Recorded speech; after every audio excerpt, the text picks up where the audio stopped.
अल्लाह ही अल्लाह किया करो, दुख न किसी को दिया करो, जो दुनिया का मालिक है नाम उसी का लिया करो। तकमीली तलबीना ताकत, सेहत और शिफा के लिए सुन्नत और तिब्बे नबवी का बेहतरीन नुस्खा। नाजरीन, क्या आप भी खुशहाल मालदारों की तरह कामयाब बिजनेस करके हजारों और लाखों रुपए कमाना चाहते हैं? अगर आपकी हाँ है तो आज ही से अपने इलाके में तकमीली तलबीना का आसान बिजनेस करना शुरू करें और चंद ही महीनों में कामयाब बिजनेसमैन बनने के तरीके बेहतरीन तजुर्बों के साथ सीखें।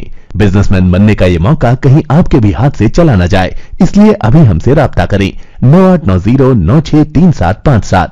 तकमीली food products private limited, Malegaon, India. अस्सलामु अलैकुम वरहमतुल्लाहि वबरकातुहू। नाज़रीन, इस्तक़बाल है, स्वागत है आपका viral news live studio Jalgaon, Maharashtra, India में। मैं आपका मेज़बान मुफ्ती मोहम्मद हारून नदवी। आइए प्यारे मुल्क भारत की बहुत ही ख़ास बड़ी 10 अहम खबरों पर नज़र डालते हैं। लेकिन सबसे पहले मैं अपील करूंगा कि जो साथी नए हैं, अगर आप चाहते हो कि आपको मुल्क भारत की और पूरी दुनिया की सही और सच्ची खबरें देखने और सुनने को मिलें तो फिर आप इस चैनल से जुड़ जाइए। सब्सक्राइब कर लीजिए हमारे इस चैनल को, बेल आइकॉन घंटी के बटन को भी दबा दीजिए ताकि हमारी हर वीडियो, हर खबर आपको आपके मोबाइल पर मिल सके। और हाँ नाज़रीन, हम हर रोज़ एक अपील करते हैं कि प्लीज़, ये एक प्राइवेट चैनल है और चैनल चलाने के लिए पूरी एक टीम काम करती है, बड़ा रुपया पैसा खर्च होता है। अगर आप चाहते हो कि ऐसे चैनल जो जुल्म और जालिमों के ख़िलाफ़ बेबाक बोल रहे हैं, अगर आप चाहते हो कि ऐसे चैनल मजबूत हों, आगे बढ़ें, तो प्लीज़ आप चैनल की फाइनेंशियल हेल्प, माली ताआवुन, माली मदद ज़रूर कीजिए। स्क्रीन पर आप नज़र डालें, हमारे चैनल का बैंक अकाउंट नंबर भी दिया गया है। और अगर आप ऑनलाइन पैसा भेजकर मदद करना चाहते हैं तो गूगल पे, फ़ोनपे और पेटीएम तीनों का एक ही नंबर है 9637541786। अल्लाह ने जो भी आपको ताकत दी है उस एतबार से आप हर दिन या महीने में एक बार ही सही, हफ्ते में एक बार ही सही, 200, 500, 1000 जो भी आप मदद कर सकते हैं, चैनल की मदद कीजिए और चैनल को मजबूत कीजिए। सच और हक़ के मिशन में हमारा साथ दीजिए। नाज़रीन, आज जुमा का दिन है और अभी मैं फजर के वक्त में स्टूडियो में आ गया हूँ क्योंकि मुझे सुबह 8 बजे मालेगांव निकलना है। आज मालेगांव शहर में बाकायदा एक ज़बरदस्त प्रोग्राम रखा गया है। सबसे पहले तो आज जुमा का मेरा बयान होगा मालेगांव शहर में 12:30 बजे शुरू हो जाएगा। जामे मस्जिद इस्माइल, हाजी कंपाउंड, दरेगांव, मालेगांव, यहाँ पर जुमा का खिताब होगा। इसी तरीके से फिर रात में एक बहुत ज़बरदस्त प्रोग्राम आज मालेगांव शहर में होने जा रहा है। बाद नमाज इशा फौरन सैलानी चौक, शब्बीर नगर, मालेगांव, सैलानी चौक, शब्बीर नगर, मालेगांव। तो इस जगह पर यहाँ पर प्रोग्राम होने जाएगा जिसका उन्वान है नशा, मोबाइल की तबाहकारियाँ और नए साल की खुराफात। इस तरीके से ये एक शानदार प्रोग्राम होने जा रहा है। मालेगांव और मालेगांव के आसपास के तमाम लोगों से इस प्रोग्राम में शिरकत की गुजारिश है। हज़रत मौलाना नियाज़ अहमद साहब मिल्ली और मौलाना मोहम्मद आरिफ साहब फलाही इस प्रोग्राम के दाई है। आप तमाम हजरात इस प्रोग्राम में ज़रूर शिरकत करें। नाज़रीन, पहली बड़ी खबर इस वक्त मेरे निगाहों के सामने है कि गुज़िश्ता कल मुंबई म्युनिसिपल कॉरपोरेशन में एक दिन पहले पार्टी दफ्तर को लेकर छिड़ी जंग के बाद बीएमसी ने एक्शन लिया है। बताया जा रहा है कि उद्धव ठाकरे एंड शिंदे ग्रुप आपस में लड़ पड़ा। बीएमसी में पार्टी दफ्तर पर कब्जे को लेकर जबरदस्त हंगामे के बाद मुंबई पुलिस के हुक्म पर इंतजामिया ने तमाम सियासी पार्टियों के दफातर को सील कर दिया। तमाम पॉलिटिकल राजनीतिक पार्टियों के ऑफिसेस को सील कर दिया। और ये कदम मुंबई पुलिस के हुक्म के बाद उठाया गया है। दरअसल महाराष्ट्र में असली शिवसेना के दावे को लेकर वजीर आला एकनाथ शिंदे ग्रुप और उद्धव ठाकरे ग्रुप सामने आए और दिन भर भिड़ंत होती रही।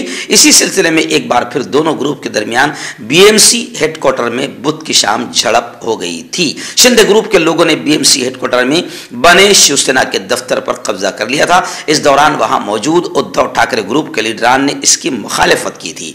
बस ये मामला हाथापाई तक पहुंच गया था। इत्तला मिलते ही पुलिस वहां पहुंच गई और मामले को रफा दफा किया और पुलिस के हुक्म पर इंतजामिया ने तमाम पार्टियों के ऑफिसेस को सील कर दिया। आइए नाज़रीन, उत्तर प्रदेश के आगरा से बड़ी खबर इस वक्त आ रही है। जी हाँ, कोरोना से मुतासिर एक सयाह जो अर्जेंटीना का रहने वाला है, अर्जेंटाइनी सयाह है, आगरा आया। स्क्रीनिंग जब वहाँ पर की जाती है तो वहाँ वो कोरोना पॉजिटिव पाया गया, जिसकी वजह से उसे ताजमहल में दाखिल होने से रोक दिया गया। मगर वो सयाह आगरा से लापता हो गया। पुलिस तलाश में सरगर्म हो चुकी है। अर्जेंटाइन का एक सयाह जो 26 दिसंबर को आगरा में कोरोना से मुतासिर पाया गया था, लापता हो गया है। आगरा के chief medical officer doctor Arun Kumar Srivastava ने ये जानकारी दी है। आइए नाज़रीन, आंध्र प्रदेश से एक बड़ी खबर आ रही है कि आंध्र प्रदेश में चंद्रबाबू नायडू की सभा में, उनके जलसे में जबरदस्त भगदड़ मची, जिसमें 8 लोगों के मरने की खबरें आ रही है। आंध्र प्रदेश के कंडुकुरु में चंद्रबाबू के एक आम जलसे में अचानक भगदड़ मची, जिसमें 8 लोगों के हलाक होने की खबर है। ये सानेहा, ये वाकया नेल्लोर जिला के कंडुकुर में चंद्रबाबू के एक जलसे आम में पेश आया। चंद्रबाबू की जानिब से मुनक्किद किए गए जलसे में बड़ी तादाद में लोग उमड़ पड़े थे कि अचानक जलसगाह में भगदड़ मच गई। इस दौरान कुछ लोग नाले में गिर गए, जिसकी वजह से 7 अफराद हलाक हुए हैं और दीगर जख्मी हुए। जख्मियों को फौरी तौर पर अस्पताल मुंतकिल कर दिया गया है। चंद्रबाबू ने फौरी तौर पर अस्पताल पहुंचकर जख्मियों की इयादत की और मरने वालों के लवाहिकीन के लिए माली इमदाद का ऐलान किया। उन्होंने मरने वालों के हर खानदान के लिए 10 लाख रुपए की माली इमदाद का ऐलान भी किया और लवाहिकीन के आखिरी रसूमात भी तेलुगु देशम की जानिब से अदा की जाएगी। आइए नाज़रीन, कोरोना को लेकर बड़ी खबर आ रही है। जी हाँ, जबकि कोरोना को लेकर खबरों से अब आम जनता भी परेशान है भी और नहीं भी है, बल्कि 70% मुल्क, बल्कि 80% मुल्क कोरोना की खबरों को सरकारी कोरोना बता रहा है, यानी सरकार की बदमाशी बता रहा है। लेकिन खैर, जो भी हो, अभी फिलहाल ये खबर आ रही है कि 1 जनवरी से 6 मुल्कों से आने वालों के लिए RT-PCR टेस्ट को लाजमी करार दे दिया गया है। इस फहरिस्त में चाइना, जापान, हांगकांग, जनूबी कोरिया, सिंगापुर और थाईलैंड शामिल है। यानी इन 6 मुल्कों से जो भी मुल्क हिंदुस्तान आएगा उनको RT-PCR टेस्ट लाजमी करार दे दिया गया है। यानी उनको अपनी RT-PCR टेस्ट रिपोर्ट निगेटिव पेश करना लाजमी होगा। कांटेक्ट कीजिए डॉक्टर जावेद से, जो कि गुप्त रोग विशेषज्ञ हैं। इसके अलावा जोड़ों का दर्द, बवासीर, शुगर गारंटी से बिल्कुल ख़त्म, गैस, तेज़ाब, लिकोरिया, लीवर, किडनी, गुर्दे में पथरी। अगर आप देश विदेश में उनसे दवाई हासिल करना चाहते हैं, स्क्रीन पर दिए गए नंबर पर कांटेक्ट करें। हर्बल राइट लाया है आपके लिए मर्दाना कुव्वत का इलाज, वो भी जड़ी बूटियों द्वारा। इसके अलावा आपके जिस्म में किसी जगह पे दर्द हो, आप हमसे दवाइयाँ हासिल कर सकते हैं देश विदेश में। स्क्रीन पर दिए गए नंबर पर कॉन्टैक्ट करें। आइए नाज़रीन, केरला से एक बड़ी खबर फिर PFI, popular front of India को लेकर आ रही है कि PFI जिसे बैन कर दिया गया, ममनुआ तंजीम हो गई है। केरला में फिर क्रैकडाउन किया जा रहा है PF के दफातर और PF के जिम्मेदारान के घरों पर। NIA यानी नेशनल इन्वेस्टिगेशन एजेंसी ने पॉपुलर फ्रंट ऑफ इंडिया के खिलाफ पूरी रियासत में एक और बड़े ऑपरेशन के तहत जुमेरात को केरला में तकरीबन 56 मकामात पर बैक वक्त छापे मारे हैं। ज़राए ने यहाँ बताया कि मुख्तलिफ ज़िले में ये छापे मारे गए हैं। उन्होंने कहा कि बैक वक्त PFI के लीडरों और तंजीम के गढ़ों के घरों पर छापे मारे जा रहे हैं, जिनमें एर्नाकुलम में 12 मकामात पर, एल्लेपपुज़ा में 4 और कोलम, इस तरीके से इन्हें कुल मिलाकर पूरे इलाके में केरला में तकरीबन 56 मकामात पर बैक वक्त छापे NIA ने मारा है। आइए नाज़रीन, बड़ी खबर आ रही है। भारत जोड़ो यात्रा जो भारत के करोड़ों लोगों को और करोड़ों दिलों को जोड़ते हुए आगे बढ़ रही है, जिसकी वजह से बीजेपी का बीपी बढ़ रहा है और मोदी जी और भाजपा बौखलाई हुई है। और आप जानते हैं कि भाजपा के कई लोगों ने बिल्कुल घटिया से घटिया, नीच से नीच हरकत करते हुए हर तरह से भारत जोड़ो यात्रा को बदनाम करने की कोशिश की, और अब तो कोरोना को लाकर बाकायदा रोकने की भी कोशिश की जा रही है। लेकिन भारत जोड़ो यात्रा बड़ी ज़बरदस्त अंदाज में आगे बढ़ रही है। इस वक्त खबरें आ रही है कि बिहार में भारत जोड़ो यात्रा 5 जनवरी को दाखिल हो जाएगी और 5 जनवरी से भारत जोड़ो यात्रा का बिहार में आगाज होगा।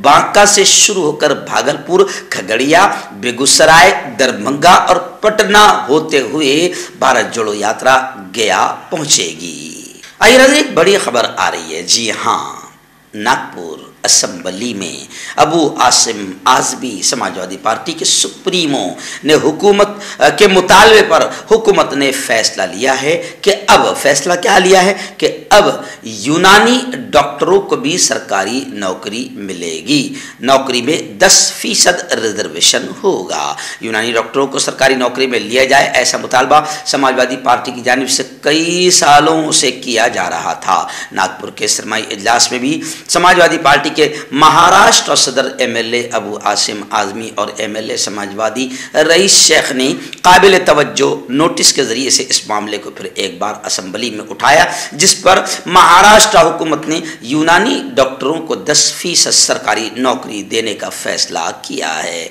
एमएलए अबू आसिम आज़मी ने असेंबली में कहा कि यूनानी निज़ाम तिब हिंदुस्तान में कदीम ज़माने से ही एक बाअसर अंदाज में इस्तेमाल होता रहा है। आज हिंदुस्तान उन बड़े ममालिक में से है जहाँ यूनानी अदवियात का मुताला किया जाता है और हिंदुस्तान में बड़ी तादाद में यूनानी तहकीकी रिसर्च इंस्टीट्यूट और इदारे हैं। आज मेडिसिन का यूनानी निज़ाम तस्लीम शुदा मेडिकल अस्पताल और तालीमी और तहकीकी इदारों के साथ साथ कौमी सेहत की देखभाल के निज़ाम का एक लाजमी हिस्सा होने के नाते फ़िलहाल तिब का यूनानी निज़ाम अवाम में बहुत मकबूल है।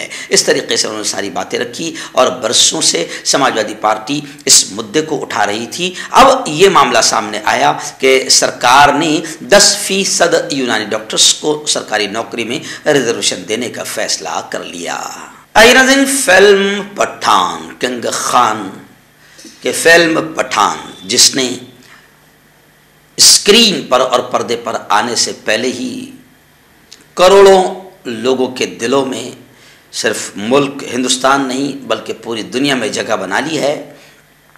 अब ये तो प्यारा मुल्क है और इस प्यारे मुल्क में मामला ये है कि किसी भी चीज़ को मुद्दा बनाया जा सकता है, क्योंकि असल मुद्दों से ध्यान हटाना फ़र्ज हो चुका है, वरना सत्ता डूब जाएगी। तो खैर, फिल्म पठान के एक सीन पर या एक गाने पर ज़बरदस्त अंदाज में हंगामा हुआ और अब खबरें आ रही है कि सेंसर बोर्ड घुटनों पर आ गया और पठान फिल्म में तब्दीली का फरमान जारी कर दिया गया। यानी पठान फिल्म के बनाने वालों को हिदायत दे दी गई कि वो फिल्म में विवादित गाना और दीगर तब्दीलियों समेत तजवीज़ करदा तब्दीलियों को लागू करें और थिएटर में रिलीज से पहले CBFC को नजर सानी शुदा विजन पेश करे। आइए नाज़रीन, एक बड़ी खबर इस वक्त मुंबई से आ रही है। जी हाँ, आप जानते हैं कि कांग्रेस के 138वें यौम तासीस पर कांग्रेस को 138 साल मुकम्मल हो गए।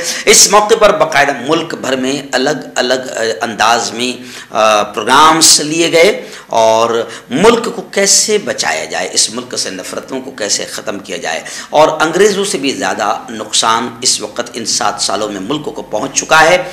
इन तमाम चीज़ों को लेकर फिक्र हुई और लोगों के जहन में ये बात आ रही है कि अब मुल्क को अगर कोई बचा सकता है तो वो कांग्रेस ही बचा सकती है, क्योंकि इन 7 सालों में मुल्क की नैया डूब गई, जमहूरियत का कत्ल और मर्डर हो गया, इंसानियत ख़त्म हो गई, नफरतें फैल गई और दंगे दंगे फसाद का माहौल और हिंदू मुस्लिम नफरतों का माहौल बना दिया गया। तो इस तमाम चीज़ों को लेकर मल्लिकार्जुन खड़गे जो कांग्रेस के राष्ट्रीय अध्यक्ष है, उन्होंने खुलकर ये बात कही कि इस वक्त मुल्क में अगर जमहूरियत और आइन, दस्तूर और संविधान को बचाना है तो मोदी को इक़्तिदार से, कुर्सी से, सत्ता से हटाना ज़रूरी है। और उन्होंने कहा, भाई जगताप ने ये बात कही कि आइंदा मुंबई म्यूनसिपल कॉरपोरेशन के जो इलेक्शन हो वो 227 वार्ड हो या 236 वार्ड हो, हम अपने बलबूते पर इलेक्शन लड़ना चाहते हैं। मुंबई कांग्रेस की जानिब से चूना भट्टी के सोमिया मैदान में ऑल इंडिया कांग्रेस का प्रोग्राम लिया गया। इस मौके पर मेहमान खुसूसी के तौर पर ऑल इंडिया कांग्रेस के प्रेसिडेंट मल्लिकार्जुन खड़गे ने अपने ख्यालात का इजहार किया। आइए नाज़रीन, आखिरी बड़ी खबर इस वक्त मेरे निगाहों के सामने आ रही है कि असम्बली में, आप जानते हैं कि नागपुर में असम्बली का इजलास शुरू है। असम्बली इजलास में ज़बरदस्त अंदाज में कांग्रेस के प्रदेश अध्यक्ष दबंग कद्दावर नेता मोहतरम नाना पटोले ने यह कहा कि महाराष्ट्र में भी जात पर मबनी मर्दमशुमारी कराई जाए। असम्बली इजलास में कांग्रेस का पुरानी पेंशन स्कीम भी नाफिज करने का मुतालबा दोहराया गया। ओबीसी तबके के मसाइल के हल के लिए जात पर मबनी मर्दमशुमारी ज़रूरी है, लेकिन मरकज़ी हुकूमत ऐसी मर्दमशुमारी नहीं करा रही है। कुछ स्टेट्स ने जात पर मबनी मर्दमशुमारी कराने का फैसला किया है। यही बात फिर नानाजी पटोले ने असम्बली में दोहराई और कहा कि महाराष्ट्र में भी इसी तरह जात पर मबनी मर्दमशुमारी कराई जाए। जोड़ों की पुरानी से पुरानी लाइलाज तकलीफ जैसे घुटनों का दर्द, पीठ और कमर का दर्द, कंधे, गर्दन और पैरों में दर्द के लिए संधि प्लस। क्यों होता है जोड़ों में दर्द? क्यों रहती है जोड़ों में जकड़न? क्यों हो जाती है जोड़ों में सूजन? क्यों बन जाती है जोड़ों में गांठ? क्यों थम सी जाती है जिंदगी? जोड़ों की पुरानी से पुरानी लाइलाज तकलीफ जैसे घुटनों का दर्द, पीठ और कमर का दर्द, कंधे, गर्दन और पैरों में दर्द के लिए संधि प्लस प्लस एक संजीवनी बूटी की तरह है, या यूं कहे कि एक स्थायी इलाज साबित हो चुका है। लाखों लोग इसे अपना चुके हैं और दर्द पर विजय प्राप्त कर चुके हैं। जब हम नियमित रूप से संधि प्लस प्लस से मालिश करते हैं तो त्वचा इसे तुरंत ऑब्जर्व करके जोड़ों के सूक्ष्मतम अवस्था में पहुंचा देती है, जिससे जोड़ों में ब्लड का सर्कुलेशन बढ़ जाता है और जोड़ों के मांसपेशियों में मजबूती आती है। आंतरिक सूजन समाप्त हो जाती है, जिससे दर्द में आराम तो मिलता ही है, साथ ही साथ जोड़ों में नई शक्ति भी आती है। हमारे ये प्रोडक्ट ना कि किसी बाजार में मिलता है और ना ही मेडिकल शॉप पे, इसलिए इसे पाने के लिए अभी स्क्रीन के नंबरों पे कॉल करें और ऑर्डर करें।